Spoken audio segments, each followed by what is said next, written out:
রত্না দেবনাথ কাকিমার আরেকটা নতুন কারনামা সামনে এসেছে। কারা যেন ভোট দিয়ে জিতিয়েছিল রত্না দেবনাথ কাকিমাকে তার মেয়ের বিচারের জন্য। মন্দিরের প্রণামী বাক্সের টাকা ওনাদের হেফাজতে থাকবে, ওনারা করবেন, মানে কি জন্য, কারণ কি? কোন মন্দিরগুলো সুরক্ষিত নয় এনাদের কাছ থেকে। মমতা ব্যানার্জি চোরের রানী, এই আখ্যা কিন্তু বহু মানুষ দিয়ে থাকে আমাদের পশ্চিমবঙ্গের মানুষ, আমরা দেখেছি। আমি জোর গলায় বলছি আপনাদের সামনে, মমতা ব্যানার্জির নামে এইভাবে অপবাদ আপনারা দিচ্ছেন, কিন্তু আপনারা একটা বার খুঁজে দেখুন তো সারা ভারতবর্ষের মধ্যে মমতা ব্যানার্জির নামে কোনো একটা দুর্নীতির অভিযোগ আছে, কোন জায়গাতে ওনার এফআইআর আছে, কোন জায়গায় জেল খেটেছেন উনি, এরকম কোন জায়গায় আপনারা দেখাতে পারবেন না। শুভেন্দু অধিকারীকে ঘিরে রাজ্য রাজনীতিতে এখন যে জল্পনা চলছে তা রীতিমতো গায়ে কাঁটা দেওয়ার মতো। আগামী 6 মাসের মধ্যেই কি খোদ মুখ্যমন্ত্রীর গদি থেকে সরিয়ে দেয়া হবে শুভেন্দু অধিকারীকে, নাকি দলের এই চক্রান্তের আঁচ পেয়ে শুভেন্দু নিজেই ছকে ফেলেছেন এক ভয়ঙ্কর প্ল্যান বি?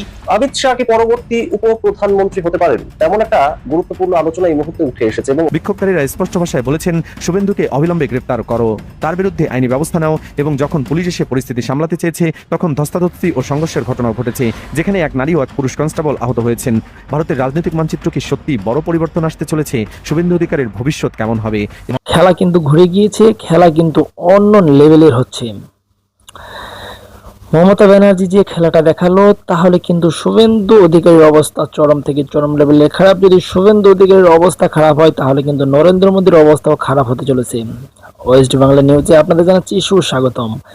যারা 1 থেকে 2 মিনিটের ভিতরে লাইভ নিউজ দেখতে ভালোবাসেন অবশ্যই চ্যানেল সাবস্ক্রাইব করে পাশে থাকা বেল আইকনটি বাজিয়ে রাখবেন। যারা ওয়েস্ট বেঙ্গল নিউজগুলো দেখতে পছন্দ করেন অবশ্যই চ্যানেল সাবস্ক্রাইব করে দিবেন।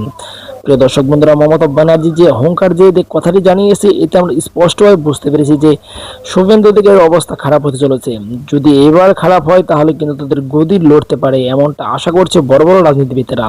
যদি সত্যি সত্যি এমনটা হয়, শুভেন্দু অধিকারীর অবস্থা খারাপ হয়, নরেন্দ্র মোদীর অবস্থা খারাপ হয় এবং গদি লড়ে যায়, তাহলে ওয়েস্ট বাংলা সাধারণ জনতা কেমনভাবে এই বিষয়গুলো দেখবে এবং কেমনভাবে এই বিষয়গুলো নেবে, অবশ্যই তারা কমেন্ট করবেন।